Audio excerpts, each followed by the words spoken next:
소개를 좀 자세히 드리겠지만은 저희는 서울에 소재하는 감정평가 법인이고 딱 이 일만 합니다. 즉 보상평가 중에서도 주민 추천을 받아서 하는 일만 전문적으로 하는 감정평가 법인이고 무대는 전국입니다.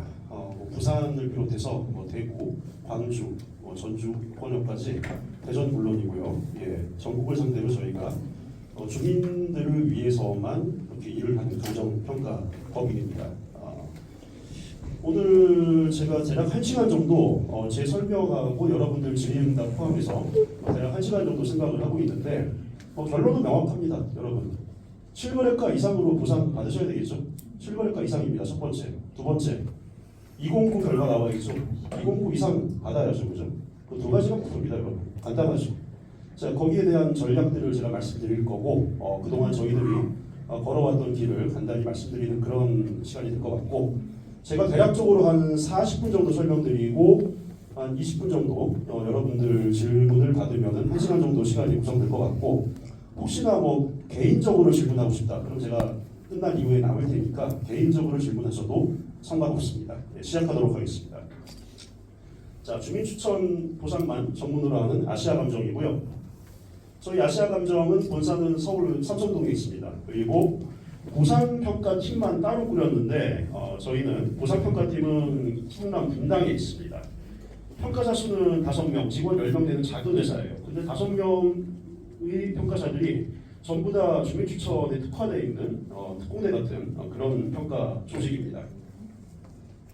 제 소개를 간단히 들으면 대원외고 서울대를 나왔고요. 그리고 한마디로 일들이 되게 많아요. 생각보다 많아요. 특히나 여기가 대산농협이죠. 이런 농협이 평가자들의 최대 거래처예요. 그러니까 농협에서 여러분들 대출 받아보신 분들 있을 거예요. 땅이나 집을 담보로. 그때 감정평가자들 보셨을 겁니다. 정확히는 평가법인 직원들이 나와서 있을 거예요. 이렇게 은행에서 담보를 뽑을 때에도 감정평가사가 개입이 되고 만약에 이제 이자를 제대로 못 내가지고 경매 넘어갔다. 경매평가도 평가사들이 합니다. 그리고 우리가 하는 이런 보상평가도 그렇고 공시지가들 다 있잖아요. 공시지가 매기는 것도 평가자들이 합니다. 이렇게 평가자들이 하는 일들이 의외로 되게 많습니다. 그 중에서도 평가자들마다 전공이 다 있을 거 아니겠어요? 그 전공 중에서도 저는 보상평가 중에서도 주민들을 위해서 하는 그런 일만 하고 있는데 그냥 말로만 많이 한다라고 하면은 여러분들한테 증명이 안 되겠죠. 증명서가 있습니다. 뭐냐면은 한국감정평가사협회에서 발급하는 감정평가 업무실적 보고 확인원이라는 게 있습니다. 평가사협회에서 당신이 특정 기간 동안에 최근 5년 동안 주민추천 평가 실적을 얼마나 많이 했는가를 공적으로 인증하는 서류예요. 자, 그거를 제가 가져왔는데 확대해서 보면은 61건 3건. 이거는 지사 소속으로 61건. 최근에 제가 본사로 옮겼어요. 적을 3건. 총 64, 5년 동안에 64건을 주민추천 평가를 했습니다. 그러니까 여러분들이 봤을 때 이게 많이 한 건지 적게 한 건지 잘 감이 안 오시죠. 그래서 거의 우리나라에서 탑 티어의 평가사님들이 모인 데서도 압도적으로 실적을 제가 많이 가지고 있습니다. 여러분. 아무래도 많이 해본 사람이 잘하지 않겠습니까? 또 많이 했다는 거는 많이도 소개가 들어간다는 거고 다른 위원회에서도 저 사람은 이쪽에 특화된 사람이라고 인정을 하는 거죠. 그만큼 많이 해본 경험만큼은 여러분들이 저를 믿으셔도 된다라고 자신 있게 말씀드릴 수 있겠습니다. 자, 그 중에서도 64건 중에서도 제가 지금까지 했던 것들을 쭉 나열을 해놨어요.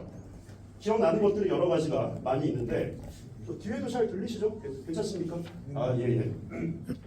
자, 지금까지 했던 거 나열을 쭉 해놨는데 좀 기억이 나는 것들이 몇 가지가 있습니다. 그 중에 제가 몇 개만 따로 뽑아서 가져왔는데요. 자, 여러분 지금부터 감정평가에 대한 얘기를 좀 할 건데 여러분들 평가라는 게 좀 어려워요. 저도 4년 동안 공부해가지고 겨우 취득을 했습니다. 평가사 공부가 되게 어렵습니다. 근데 오늘은 우리가 공부하려고 모인 거 아니잖아요. 굉장히 쉽게 얘기하겠습니다. 여러분들 괜히 또 토요일 날 이렇게 모이셔가지고 머리 아프면 안 되니까 정말 쉽게 설명하겠습니다. 여러분. 자, 이건 뭐냐면요. 경주에 있는 주차장 사업이었어요. 자, 그런데 저희가 이쪽의 주차장 섹터를 맡아가지고 평가를 했는데 바로 건너편에 똑같은 생산 녹지예요. 1년 전에 저희가 평가하기 딱 1년 전에 다른 데서 평가를 했는데 이 코너 땅을 22만 원에 제곱미터당 22만 원에 평당은 70만 원 조금 넘어요. 22만 원에 평가했는데 똑같은 땅을 저희가 1년 뒤에 평가해가지고 거의 똑같은 땅이에요. 같은 용도 지역에 같은 코너에 같은 그 밭이었어요. 돈이었어요. 39만 5천 원에 평가했습니다. 거의 2배 가까이 평가했어요. 1년 만에. 가능합니다. 가능해요. 자, 그 다음에 또 케이스가 자 재평가라는 게 있어요. 재평가. 평가를 한 번 했는데 그 평가가 성립이 안 됐어요. 그러니까 법에 보면은 한 번 평가하고 나서 1년 내에 보상금이 지급되지 않으면은 평가를 다시 또 해야 돼요. 같은 물건에 대해서. 자, 만약에 우리 같은 경우에도 여기 국책사업이니까 그럴 리 없겠지만은 이번에 우리가 평가를 하고 나서 보상금이 어떤 이유든 지급이 안 돼요. 만약에 도로공사에서 그럴 리 없습니다. 그러면 1년 뒤에 평가를 다시 또 해야 돼요. 그때 가가지고 지금 우리가 받은 보상금 못 씁니다. 법이 그래요. 자, 이래가지고 자 어떤 일이 있었냐면 원래 평가가 21년도 8월 달에 있었는데 주민들이 불만이 많으셔가지고 아무도 협의를 안 했어요. 금액이 말도 안 된다 그래 협의를 안 했어요. 그래가지고 한 대략 2년 반 뒤에 저희가 재평가를 했습니다. 자, 재평가를 하니까 원래 평가 대비해가지고 2년 반 만에 28%, 40%, 작은 거는 막 대략 17%, 20%, 30%, 20%, 30%. 같은 필지에 대해서 2년 반 만에 대략 20에서 40%를 올려가 버렸습니다. 가능합니다. 가능해요, 여러분. 가능합니다, 이거. 자, 그 다음에 하나만 더 볼게요. 자, 이거 가까운 청주 사례입니다. 모창 과학산 산업단지 R&D 캠퍼스 조성사업 사례인데, 자, 이거는 저희가 그 산업단지에서 평가를 했던 건데, 자, 이 필지에 대해서 법원 경매가가 18만 원 나와 있는데 저희가 대략 한 2년 뒤에 평가해가지고 이걸 30만 원으로 만들어놨어요. 경매가 대비해서 한 2년 반 만에 대략 60%가 올라갔습니다. 자, 그리고 실거래가가 77만 5천 원인데 28만 원이 나왔어요. 거의 3배, 거의 3배 가까이 올라갔습니다. 4배네요. 4배 올라갔습니다. 저희가 이거를.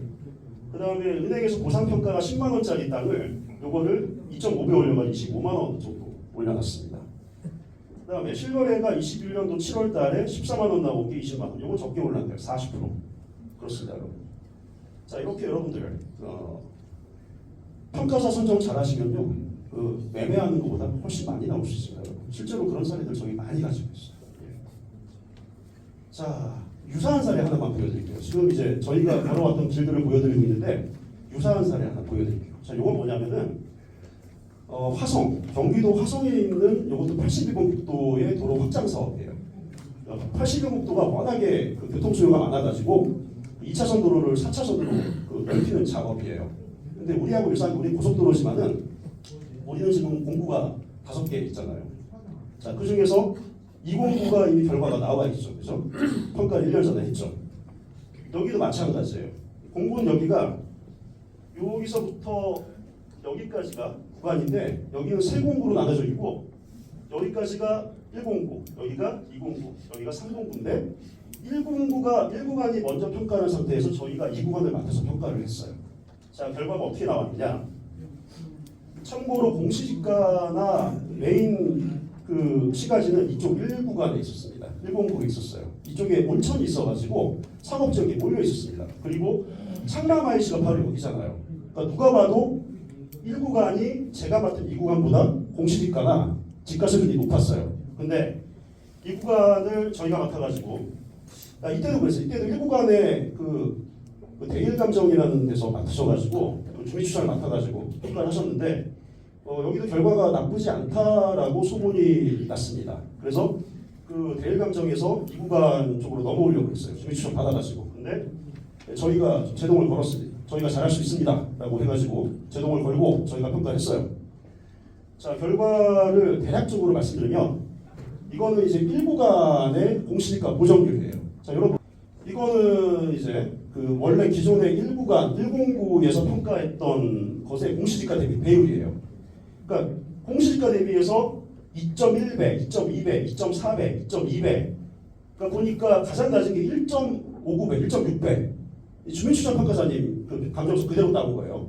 1.6배를 써놨고 높은 게 요거죠. 3.6배. 자, 공시지가 대비해서 표준지 공시지가마다 1.6배에서 3.6배까지 고정률을 썼습니다. 1구간 평가하신 분이. 자, 그런데 제가 이 구간을 맡아가지고 이 구간에 제가 평가를 했더니만은 이거는 저희 아시아 감정서예요. 공시지가 대비 제일 낮은 게 2.1배. 그리고 아까 보니까 1구간 평가하셨던 평가사님이 제일 높은 게 3.68배. 우리가 평가해 보니까 우리는 4.28배. 아주 높게 평가했습니다. 아주 높게. 불리한 상황에도 불구하고 공시지가 고정률을 높게 써가지고 결과를 뒤집어 버렸어요. 자, 그리고 아이고 이게 좀 잘 안 보이네요. 자, 이게 딱 구간으로 끊어지는데 접경 지역 같은 경우에는 거의 가격이 비슷하게 나와 있잖아요.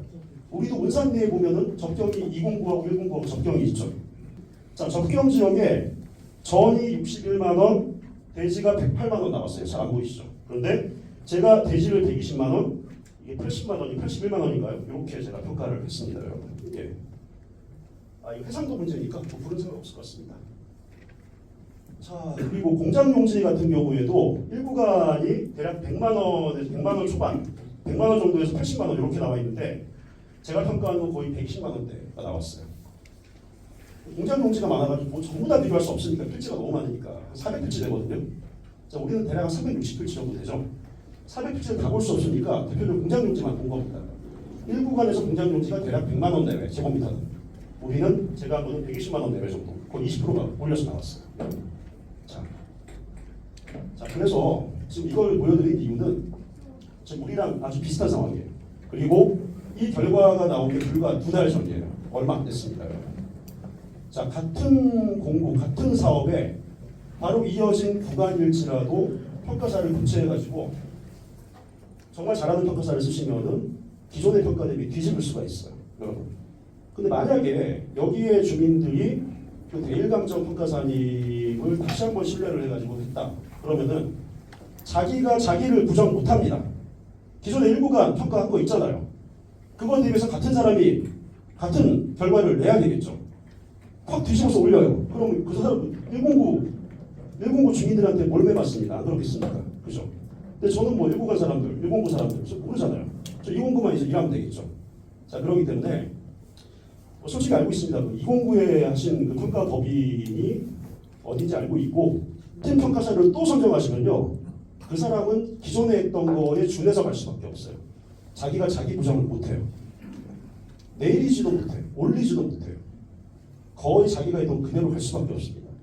근데 다른 사람을 선정하셔야 돼요. 일단은. 그래야 209 상관없이 평가합니다. 상관없이. 여러분들 그거를 분명히 아셔야 됩니다. 여러분. 자, 그러면 오늘의 메인 주제 중에 하나를 하겠습니다. 자, 오늘 크게 주제는 제가 2가지를 잡았는데요. 여러분들께서 결국은 평가사를 낙점을 하셔야 돼요. 재산권이 걸려있는 정말 중요한 문제이기 때문에 그 재산권이 걸린 문제 중에서도 여러분은 여러분의 재산권을 지켜줄 평가사는 3명의 평가사 중에 1명밖에 없습니다. 여러분들을 과반수의 중재를 모아서 선정하는 주민추천감정평가사. 그 사람을 선정 정말 잘해야 되겠죠. 이 주제 하나하고, 자, 대략적으로 여러분들이 어느 정도의 가격 수준을 생각하면 되겠는가에 대한 문제, 이 핵심이 되겠죠. 이 2가지를 오늘 말씀을 드리고 갈 겁니다. 자, 첫 번째 주제로 어떤 평가사를 여러분들이 낙점을 해야 되겠는가를 한번 제 경험을 토대로 말씀드려 보겠습니다. 자, 여러분들이 선택지를 2가지를 가질 수가 있어요. 그러니까 우리나라 평가법인에는요, 대형 감정이 있고 소형 감정이 있어요. 자, 소형. 저희 소형은요, 제가 결정하잖아요. 제가 끝나요. 끝나고 평가로 바로 갑니다. 그냥 평가로. 중간에 시어머니가 아무도 없어요. 가격 결정 구조가 단순합니다. 제가 시세가 얼만큼, 시세가 100만큼인데 나는 110, 120 평가하겠다. 그럼 일단 재선에서 끝나요. 협회만 통과하면 돼요, 여러분. 얼마나 간단합니까? 이걸 여러분들이 굉장한 현실 구조를 아셔야 됩니다. 자, 그 다음에 아까 잠깐 얘기했죠. 자, 첫 번째, 소형 감정은 심사체계가 단순하다. 그 얘기입니다. 자, 이거 어려운 얘기니까 패스하고요. 자, 이것도 약간 어려운 얘기인데 한마디로 쉬워요. 자, 뭐냐면 이거는 이제 우리나라 2020년도 기준으로 감정평가법인의 매출 구조예요. 72%가 사적인 감정들. 지금 아까 말씀드린 이 대산농협에서 담보 감정을 한다. 이게 사적 주체끼리 하는 평가 아니겠어요? 그 다음에 26%가 국가에서 하는 감정이에요. 우리가 앞두고 있는 보상평가가 국책사업이잖아요.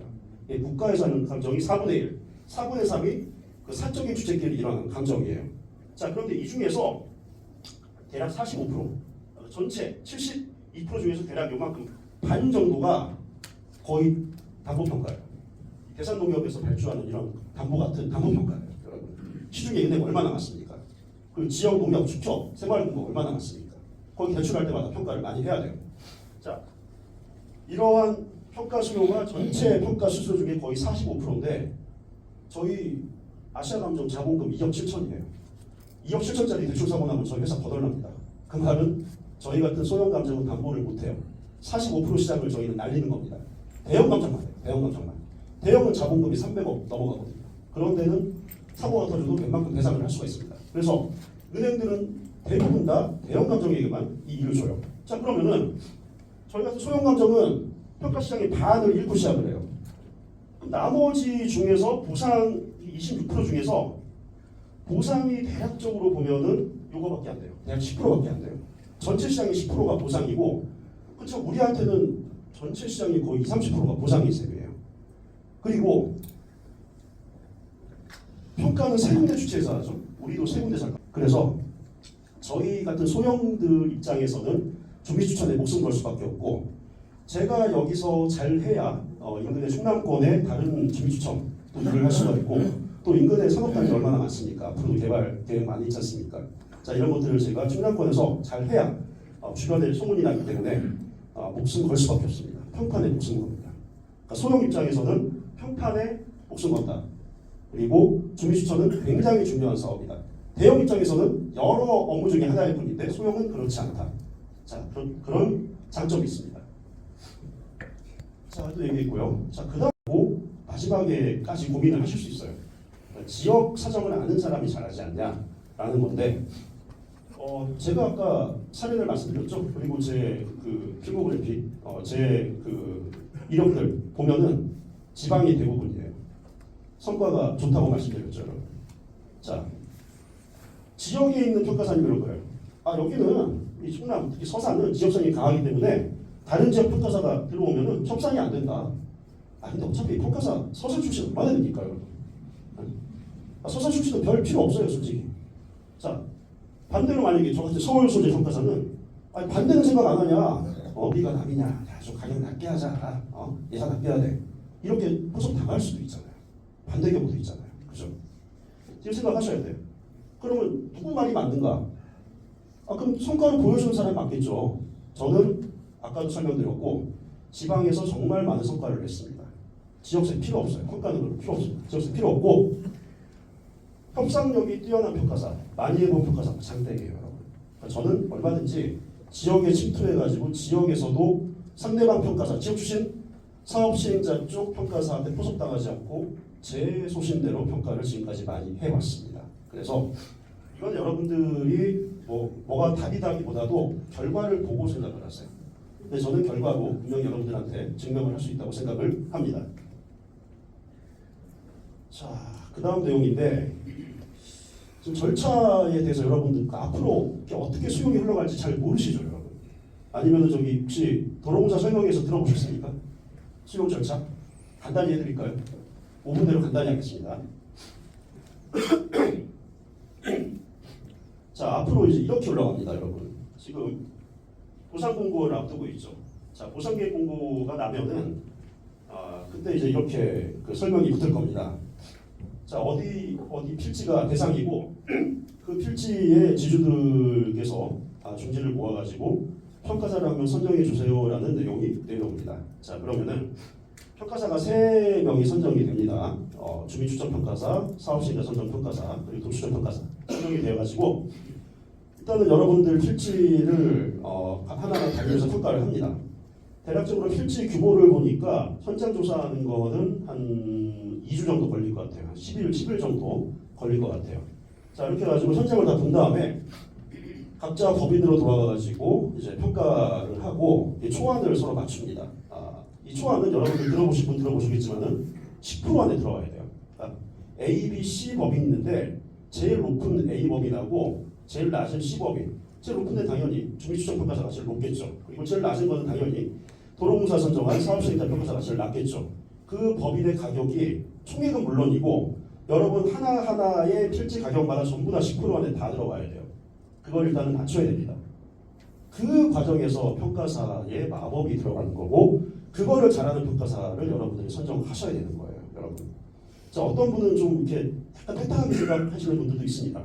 아, 이거 평가사 니들 짬짬이 하는 거 아니냐, 가격. 짬짬이 하는 게 아니라 가격을 협의하는 겁니다. 협상하는 겁니다, 여러분. 저는 이렇게 생각해요.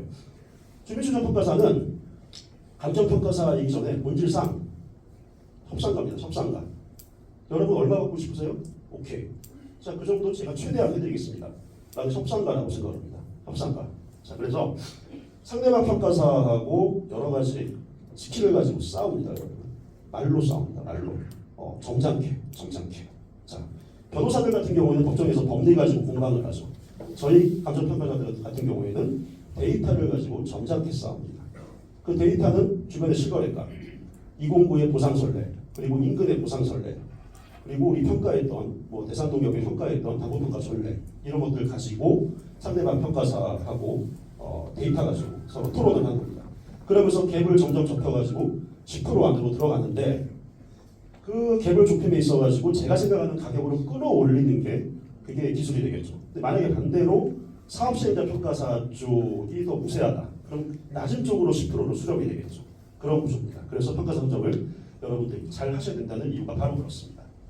자, 이렇게 평가를 하게 되고 결과가 나옵니다. 세개 법인의 평균 가격으로 해가지고 여러분들한테 도로공사에서 가격이 통보가 될 거예요. 그러면은 그 금액을 여러분들이 오케이, 나는 이 금액에 나는 협의하겠다. 그럼 그걸로 이제 보상금 받으셔가지고 나가시면 돼요. 그걸 받으셔가지고 대산동역에 수신 넣으시면 됩니다. 자, 그리고 만약에 내가 이 금액을 수용할 수 없다. 나는 이거 좀 아쉽다. 내지는 내가 이 금액 오케이 좋은데 그래도 이 금액을 내가 대산동역에 넣어놓느니 그래도 한 번 더 재평가를 할 수 있는 기회가 있다고 하니까 조금 더 한번 나는 재도전 해보겠다. 그러면 그때 협의 안 하시면 돼요. 협의 안 하시면 자동으로 그 다음 절차로 넘어가는데 그게 바로 수용 재결이에요. 한마디로 재감정이라고 보시면 돼요. 재감정. 협의를 하시면은 그냥 돈 받고 여러분들 다른 데 투자하시면 되고 협의를 안 하시면은 자동적으로 그 다음 절차로 넘어갑니다. 바로 그 다음 절차. 자, 그게 수용 재결이고 수용 재결에는요 평가사가 두 분이 나와요. 두 분이 나오는데 여러분들이 선정을 할 수가 없어요. 도로공사도 선정을 못해요. 두 명이 나와서 하는데 어디서 하느냐? 중앙토지수용위원회에서 합니다.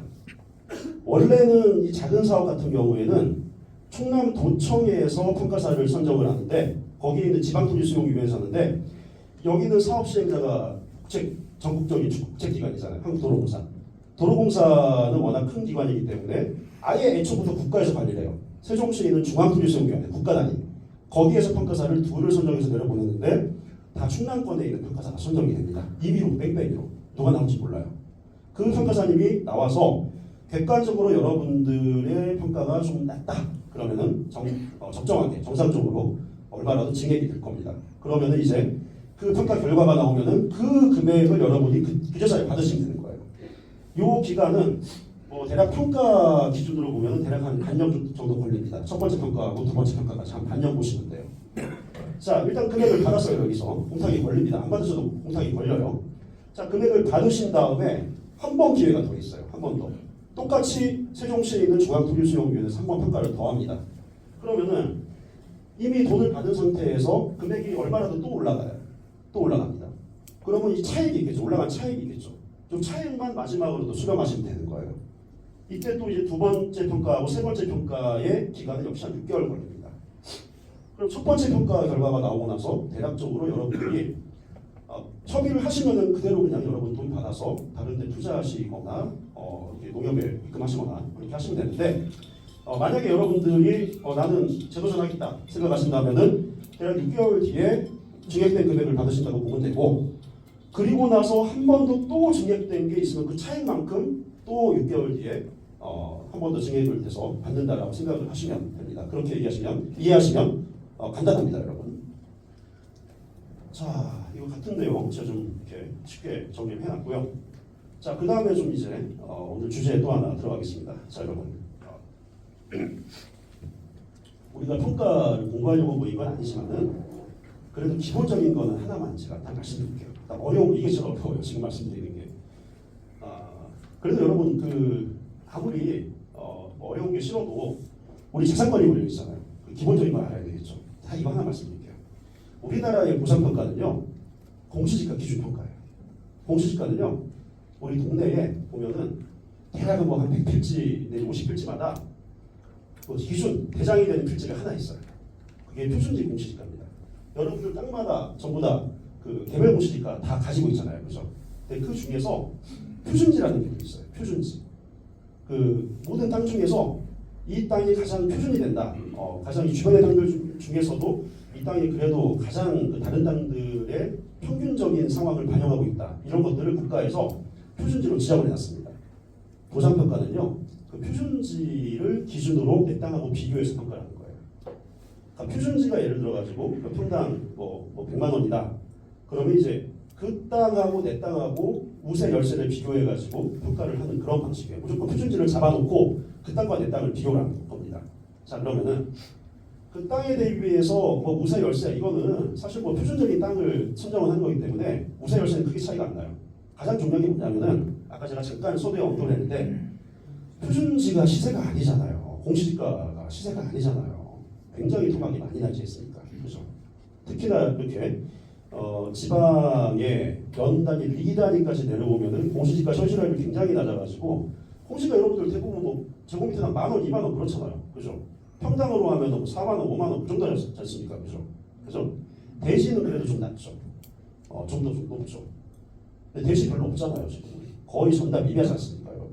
자, 공시지가 대비 토막이 굉장히 많이 나 있어요. 자, 그래서 이거를 끌어올리는 게 최대의 작업이에요, 여러분. 최대의 작업이에요.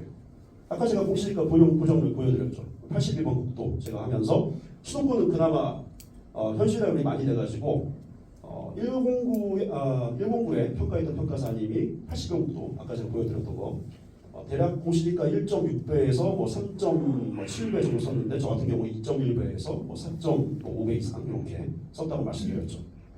자, 이렇게 표준지 공시지가를 기준으로 쭉 평가를 하는데 그 표준지 공시지가의 몇 배를 곱할 것인가 이게 관건이고 여기서 평가사의 실력이 가늠이 되는 겁니다, 여러분. 자, 그런데 그 표준지 공시지가 현실화함에 있어가지고 이 당해 사업으로 인한 개발 이익은 반영을 못해요. 자, 이 대산당지 고속도로가 난다고 그래가지고 주변 땅값이 올라는 갈 수 있겠죠. 주변은 올라가겠죠, 그죠? 특히나 IC가 나는 데는 가격이 막 뛰겠죠, 그죠? 그리고 우리 오다 보니까 화곡마을 지나왔는데 거기는 고속도로 시점이잖아요. 그런 데는 가격 뛰잖아요. 당해 사업, 이 사업으로 인한 개발 이익이잖아요. 그런 거는 원래는 반영 못하게 돼 있어요. 반영 못하게 돼 있어요. 자, 이게 뭐냐면요. 보셨을까 모르겠어요. 아마 보신 분도 많이 있겠지만은 이런 국책 사업을 하다 보면은 모든 고속도로도 그렇고 국가산단도 그렇고요. KDI 한국개발연구원에서 타당성 조사를 합니다. 타당성 분석을 하는데 이게 이제 비용 편익계수의 일정 부분이 넘어야 사업 타당성 확보를 해가지고 국가 재정이 투입이 되겠죠. 그렇죠? 자, 이걸 제가 이제 그 입수를 해가지고 살펴보니까 이런 게 있어요, 여러분. 자, 대산당진 고속도로 건설사업 타당성 조사, 재조사 두 번째 한 거예요. 작년에 한 겁니다. 이미 해가 바뀌었죠. 2023년도에 한 겁니다. 거기 220페이지 보면 자, 이거 공구마다 총액을 보면은 공구마다 사이즈가 다르니까 총액을 보면은 뭐 이렇게 알기가 좀 어려워요. 그래서 필지당 얼마인가 리마다 다 있어. 리마다 우리는 화곡리부터 시점 시작해가지고 대로리 거쳐가지고 문산리로 가잖아요. 그죠? 자, 이렇게 되는데 리마다 보상 예산 잡아놨는데 이건 뭐 규모에 따라서 다르기 때문에 그리고 뭐 계획관리 209의 같은 문산리라도 우리는 거의 자연녹지가 많잖아요. 근데 209는 거의 계획관리가 많아요. 또 보면 당연히 계획관리가 좋잖아요, 여러분. 그러니까 이 같은 문산리라도 209 쪽이 보상 단가가 높을 수밖에 없어요. 왜? 계획관리가 많으니까. 그러면 우리가 보는 건 이제 필지당 한 필지의 보상 예산이 얼마인가 총액 말고 그거를 보면은 대략적으로 이놈아들이 예산을 어느 공구에 어느 리에 그래도 많이 잡아놨구나. 그러니까 우리가 힌트를 잡을 수가 있겠죠. 저도 싸우기에 좋겠죠, 그죠? 자 보면은 이 모든 공구 5공구의 모든 리 중에서 뭐 대략 한 15개 리 정도 되죠. 리 중에서 1등이 어디냐면은 화공리예요. 우리 시점 화공리가 제일 높아. 필지당 6,300만 원, 6,350만 원 잡혀 있어요. 자, 그 다음에 중간에 대로리가 나오는데 4,400만 원. 4,400은 중상위권 정도예요. 4,400 대로리가. 그 다음에 이제 문산리가 3,900. 조금 아쉽게 잡혀 있는데 중간에 터널 있잖아요. 터널은 부산가가 좀 낮게 나가겠죠. 또 임야도 많고. 자, 그래가지고 문산리가 이렇게 4천만 원 정도 가까이 잡혀 있어요. 한 중간 정도 됩니다. 문산리 이렇게 잡혀 있어요. 근데 같은 문산리라도 보면요, 209의 문산리가 4,898만 원. 우리보다 거의 한 20%더 잡혀 있어요. 아까 말씀드린 대로 여기는 일단 평지 구간이 많고 2구간 문산리는 그리고 계획 관리가 많아서 그래서 그런 것을 영향을 받아가지고 약간 같은 문산리라도 209가 조금 더 예산이 더 잡혀 있었습니다. 자, 그래서 전반적으로 봤을 때 전체 공구의 전체 리를 봤을 때 우리 109가 덩어리가 가장 큽니다. 예산 측면에서. 그 다음 큰 게 509인데 509의 예산 잡혀 있는 것보다 우리가 압도적으로 대략 한 1.5배 정도 예산이 많이 잡혀 있어요. 그래서 도로공사 입장에서도 109를 무시하지 못할 것이라는 것을 추론할 수 있고 반대로 109에서 예산을 절감을 해야 하지 않나라고 생각을 할 수 있다는 것도 예측해 볼 수가 있습니다. 그리고 다행인 거는 그래도 화공리가 가장 예산이 많이 필지당 예산이 높게 잡혀 있다는 거. 자, 이런 것들을 감안했을 때 최대한 협상력을 많이 가지고 가야 되지 않나라는 힌트를 여기서 얻을 수가 있었습니다. 자, 구역을 개관하면요, 처음에 이제 제가 지나왔던 화공마을 인근으로 해가지고 시점이 화공리로 쭉 내려오는데, 자 보면은 여기가 이제 자연녹지 지역이죠. 그러다가 생산녹지 지역으로 지나갑니다. 경지정리된 논이 있죠. 그러다 다시 자연녹지로 쭉 내려옵니다. 자, 이렇게 화공리가 끝나고 이제 대로리가 시작이 되죠. 자, 대로리는 쭉 자연녹지로 쭉 내려오다가 생산관리 지역을 좀 지나갑니다. 그리고 다시 생산녹지 지역으로 들어오다가 문산리로 들어가죠. 자, 문산리 쪽에서는 거의 자연녹지예요. 쭉 가다가 자연녹지고, 자, 쭉 내려와서 문산리가 가장 길죠. 자, 그러다가 이제 터널 구간을 만납니다. 완전 임야지대를 통과를 하게 되죠. 그러다가 이제 마을지대로 내려오면서, 자, 마지막 구간에서 문산리 우리 끝 경계를 가면서 여기 IC가 들어서면서 계획관리 지역으로 진입을 하면서 이제 109가 끝납니다. 자, 이렇게 편성이 되어 있고요. 자, 그런데 지금 문제가 뭐냐면 이제 아까 제가 잠깐 말씀드렸는데, 자, 관건은 표준지 공시지가의 현실화 유리예요. 평가사 선정만 잘하시면 너무 걱정 나서 됐다라고 말씀드리고, 그리고 209 평가 결과를 저도 봤어요. 지금 이거 보여드리는 게 감정평가사들만 볼 수 있는 데이터베이스라고 했죠. 209 평가 결과를 저도 봤는데 평가 잘 하셨습니다. 보니까 중앙의 중추적 평가사님이 그래도 그 정도면 꽤 잘했다고 생각이 돼요. 같은 평가사로 봤을 때 신경 많이 쓰신 것 같아요. 그런데 아까 제가 말씀드렸죠. 같은 평가사 잘했다고 또 하면은 다른 공부에 또 하면은 그 평가사는 거의 거기 준해서 평가사밖에 없어요. 만약 여러분들이 너무 이쁘다고 가격 더 주면은 209 분들한테 몰래 맞아요, 그 사람은. 그러니까 그리고 저기 내부적으로 심사를 할 때도 본사 심사를 할 때 거의 가격 수준이 비슷해야지. 야, 너 누가 1년 전에 평가한 거를 이렇게 많이 올려가지고 뭐 하자는 거야? 또 뭐가 맞는 거야? 이렇게 나올 수가 있어요. 그렇기 때문에 공부마다 평가사를 교체를 하시는 게 맞습니다, 여러분. 저도 아까 80공도 얼마 전에 했다고 말씀드렸죠. 209를 저희가 어마어마하게 잘했죠. 109 대비해가지고 압승을 거뒀죠. 309가 올해 평가할 거예요. 저 평가 안 할 겁니다. 저 쓰지 말라 그랬어요. 저 209에 한 거밖에 못해요. 그 정도밖에. 왜? 더 높아버리면 209분들한테 좀 몰래 맞아요. 그러니까 공부마다 평가는 달리 가는 게 그게 맞습니다, 여러분. 예. 자, 일단 이렇게 제가 하는 내용 다 했고요. 그리고 제가 이제 못다한 내용들은 유튜브, 어르신들도 유튜브 많이 하시잖아요. 유튜브에 중앙표지보상원 치시면은 제가 이제 그 보상 이슈에 대해서 한 내용들 많이 있습니다. 한번 들어보시면 여러분들께 도움 많이 되실 것 같아요. 그리고 시간이 좀 많이 지났는데 좀 너무 집중되게 잘해주셔가지고 제가 조금 오버했습니다. 근데 요거는 좀 시간이 허락 때문에 하려고 했는데 뭐냐면 이제 도로 우리가 딱 선으로 쫙 내려온 사업이잖아요. 그 일대를 수용하는 면 사업이 아니라 선으로 좀 내려오는 사업이라서 짜투리탕 되게 많이 나오죠. 짜투리탕. 그죠? 우리 도로 그 외곽 쪽에 딱 걸리는 분은 짜투리탕들이 있어요. 짜투리탕들을 여러분 이미 민원 많이 내셨을 거예요. 이미 민원 많이 냈어요, 여러분들. 이거 요만큼 모양 이렇게 남아가지고 땅을 이상하게 만들어 놓냐, 쓰지도 못하게. 야, 다 가져와. 이런 민원 뭐 많이 내실 거라고 믿어요. 내셨거나. 자, 이런 경우에 처리하는 방법들인데 한마디로 다 수용해가라. 야, 내 땅이 100평이면은 90평 수용하고 10평 남는데 이거 가지고 뭐 농사 어떻게 짓냐? 이거 가지고 뭐 나무 어떻게 키워? 나머지 10평 다 가져가. 이런 거에 대해서 공사가 어떤 요건에 맞아야 가져가는 거죠. 목소리 크다고 누구 내주고 뭐 누구는 가만히 있다가 내주고 그러면 안 되잖아요. 그 요건이 이제 자녀 나머지 토지를 종로의 목적대로 이면은 나무 키우는데 대신은 우리가 거기서 먹고 자고 사는데, 그다음에 전당 같은 경우에 농사 짓는데 종로의 목적 사용하는 것이 현저히 곤란한 경우에는 자녀집을 수용을 해줘야 되는데 이거 너무 부름소리란 말이죠. 자, 그래서 이런 것들이 다 규정이 있어요. 규정이 되어 있습니다. 보면 대부분 자, 농경지는 330제곱미터 100평 이하로 남으면은 수용을 해준다고 되어 있고, 모양이 되게 안 좋거나 한 변이 5m, 삼각형이면 한 변이 11m 이렇게 남거나 면적이 정말 작게 되거나 그러면은 이제 나머지 땅도 사준다는 건데, 이것도 절대적인 기준이 아니에요. 자, 이걸 이제 제가 저는 이제 일단 보상금이 나오고 나서 보상금을 끌어올리는 일도 해요. 제가 평가사만 가지고 있는 게 아니라 행정사도 가지고 있어요. 그래가지고 이건 제가 남은 짜투리 땅. 자, 원래 1번, 2번이 한 땅이었는데 2번이 수용되고 1번이 남았어요. 모양이 이렇게 남았어요. 근데 이게 보니까 337제곱이에요. 330이 넘어요. 기준이 넘어요. 그래도 결론적으로 자, 이렇게 남은 땅인데 결론적으로 337인데 이게 이제 재결서예요. 판결문이에요.